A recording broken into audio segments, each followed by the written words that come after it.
My name is Kaitlin Savage. I am a member of Tennessee Craft Midstate chapter, and I am making this video with funds from the micro grant for craft content.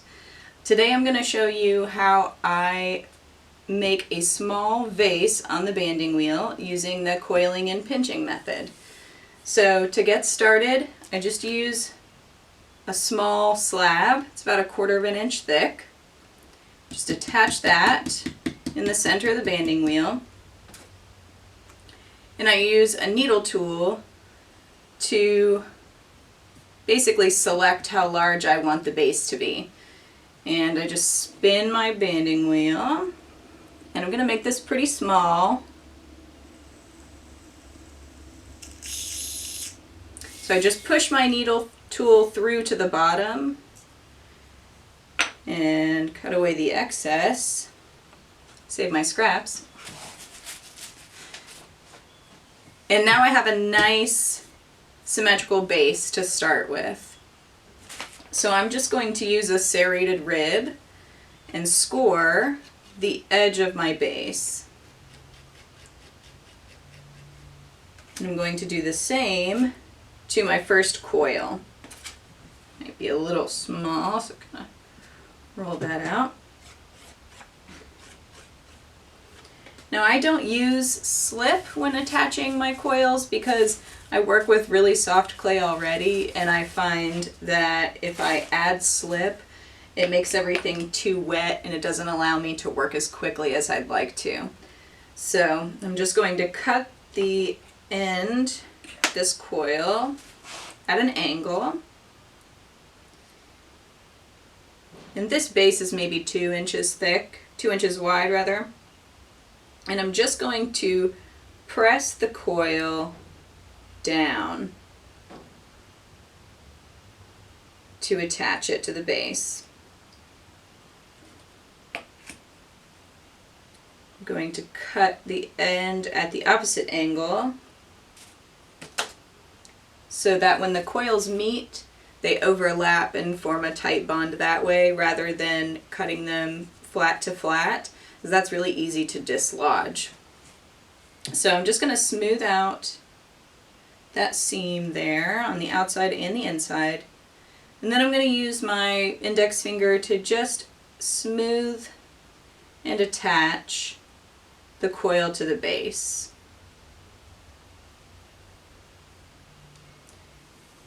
And just get that nice and sealed in there. This is going to hold water, then we can't afford to have any holes. So then I'm just going to use my thumb and push the surface of the clay down on the outside to smooth out that seam. And go all the way around, like that. And now I'm going to use this rib. It's pretty rigid, but I like it for this angle here to use at the base of my pieces. So you can really just put that flush up against the side, spin the wheel like that, and it gives you a really clean angle to start from. Yeah. So now I'm going to start pinching upward. I have a general idea of the shape I'm looking for, but I don't have any exact measurements, so I'm just kind of go for it. So I'm going to start pinching upward. You can see, so I get a consistent wall thickness.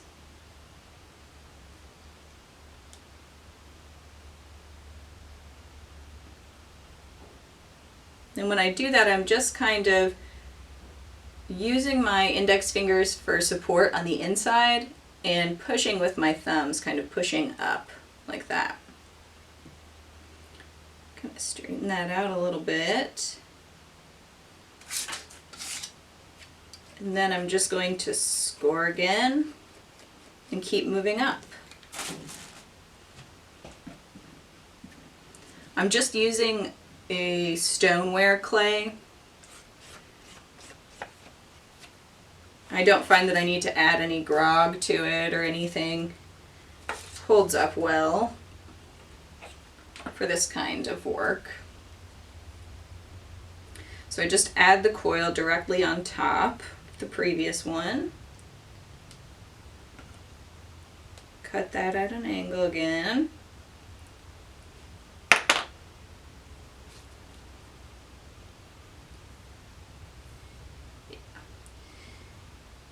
Smooth everything out.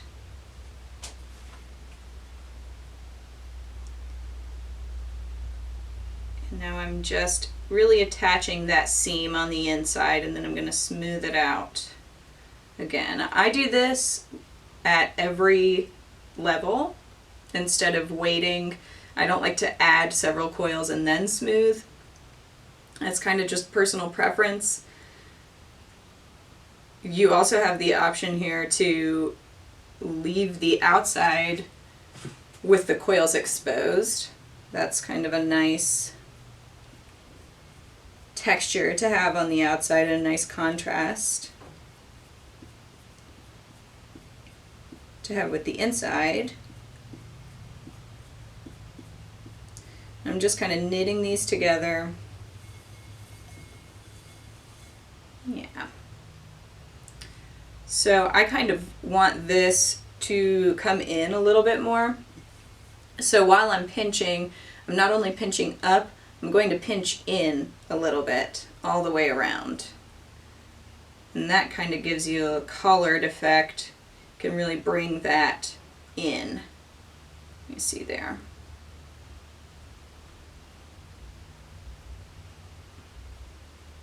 And I can make these pretty small.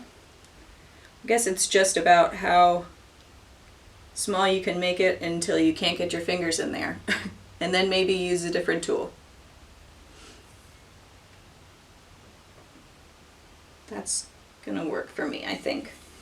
Now if your rim gets too bumpy like this, it's a little wild right now, I just spin the banding wheel and use my needle tool and level this out. You can cut all the way through with your needle tool. I prefer to just carve out the line with my needle tool and then cut through, because I tend to have this top kind of whiz across the room if I only use my needle tool. So, on to the next coil.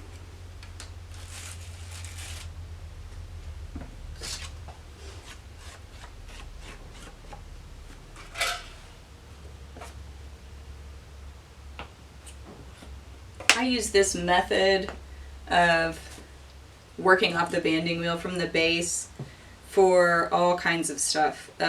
Vases, but also mugs and tumblers, planters.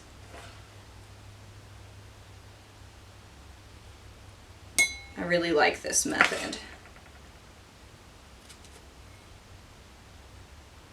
So now I'm going to start shaping this vase out a little bit. And I'm going to pinch it together on the inside in the same way, but I'm going to angle my fingers just a little bit towards myself, kind of coaxing the clay in the direction you want it to go. And again, always supporting the wall. If you're pushing from the inside, you want to support on the outside and vice versa. I'm going to smooth these out. Drag that down a little bit.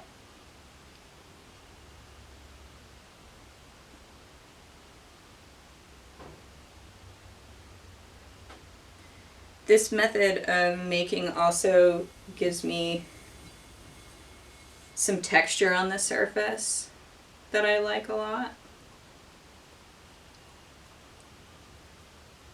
It's subtle, but peeks through quite nicely. So notice I've got that to flare out a little bit.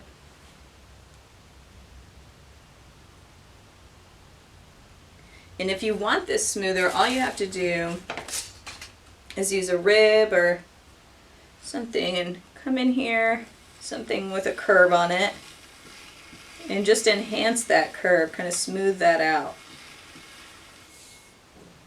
And that works just fine.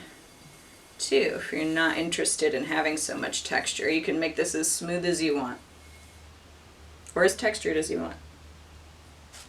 So, I'm gonna round this out a little bit.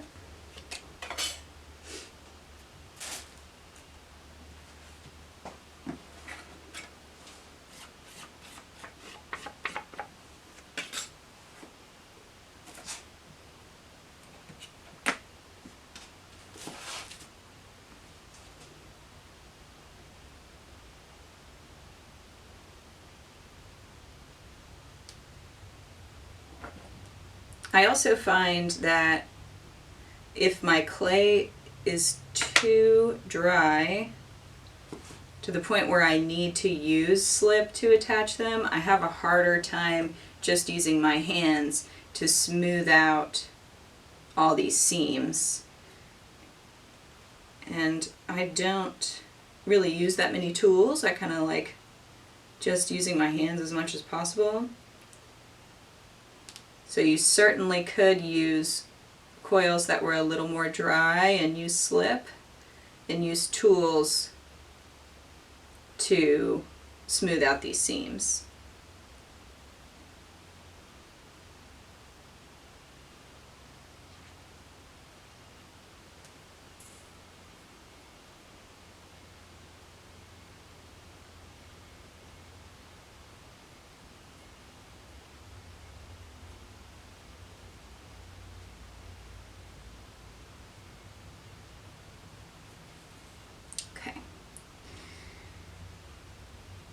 Now I'm just going to round this out a little bit.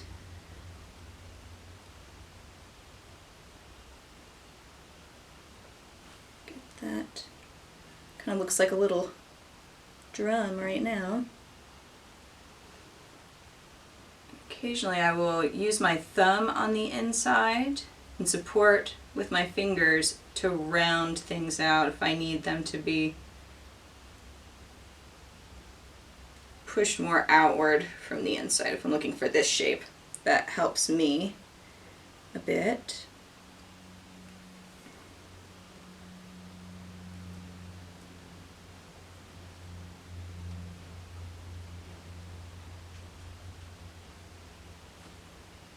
Yeah, that's nice. I kind of just go both directions.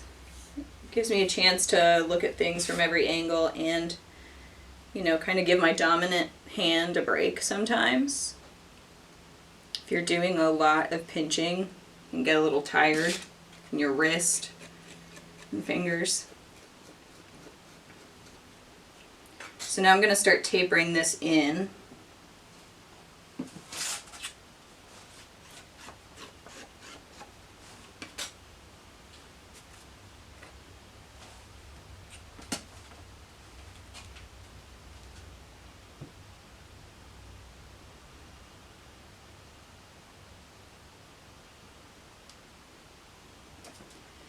You can also feel free, if you are finding a shape that you're not a fan of, feel free to alter your piece on the banding wheel like this too. You can cut straight into this and put the walls back together, and it doesn't have to be symmetrical. You can really go for it.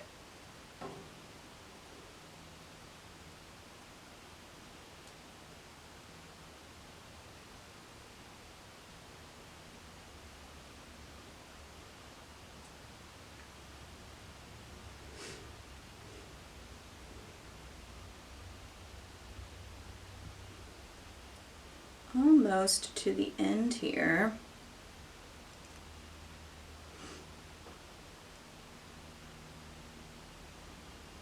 Like I said earlier, I mostly use stoneware clay, making a lot of mugs and bowls and planters, and I really like the sturdiness of it for hand building and for longevity. So I'm just collaring this in. You can see that's getting smaller. at the rim here. Yeah, it's a funky little vase. And if you don't like this texture, of course you can always leave it on. But if you don't like this, just take your rib and kind of smooth that out as you go. I'm never looking for something that's perfectly symmetrical. I like a little bit of wonkiness to my pieces. I think it makes them feel a little more alive. He's got a little wobble to him, and I don't mind that. It's kind of nice. So this one, I think I'm going to collar in just a little bit more, and then I'm going to form the rim and finish this off. So, let's see.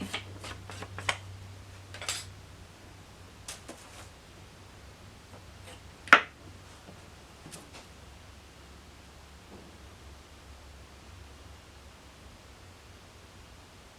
really like working on the banding wheel this way for a lot of reasons, but also because I can control the speed of this really easily.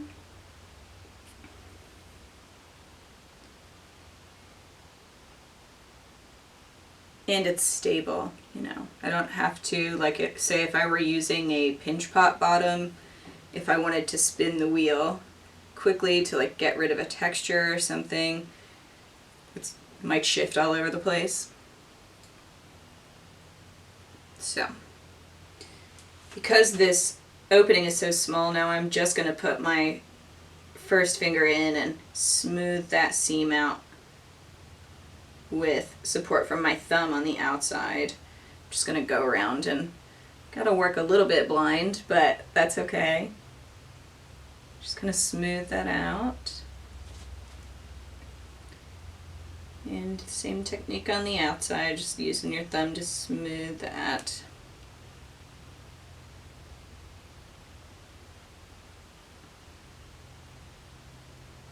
I also like that when I'm working, the banding wheel kind of just moves in sync with me. That's nice. So I'm going to collar in just a little bit more. I want this to be more like a bud vase. Have a pretty small opening there. And then just going to make this angle a little more pronounced for the rim.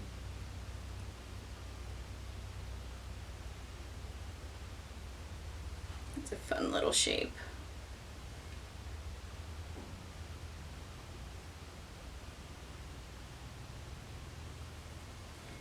Yeah, cute little tall vase. Just gonna pinch this up a little bit more. And for rims, unless I'm looking for a very organic shape, I trim the rim down just with my needle tool so that it's even.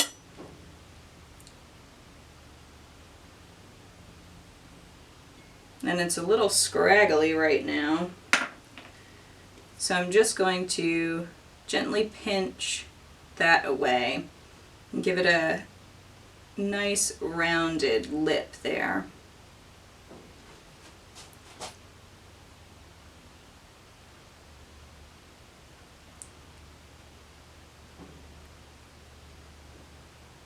All right, I just have a sponge here in water. I'm gonna take this sponge and go around the edge just like that and use my first finger and thumb and kind of just smooth that out really nicely. Makes it feel finished to me. And you can come back in here and add texture once it's a little drier so you don't alter the shape of the piece too much. Or you can smooth it out if you'd like. And to finish this, I just take my wire tool and cut it right off. And this allows me to just let this dry to a leather hard, and I flip it over, put it back on the banding wheel, attach it with a few coils and trim it out.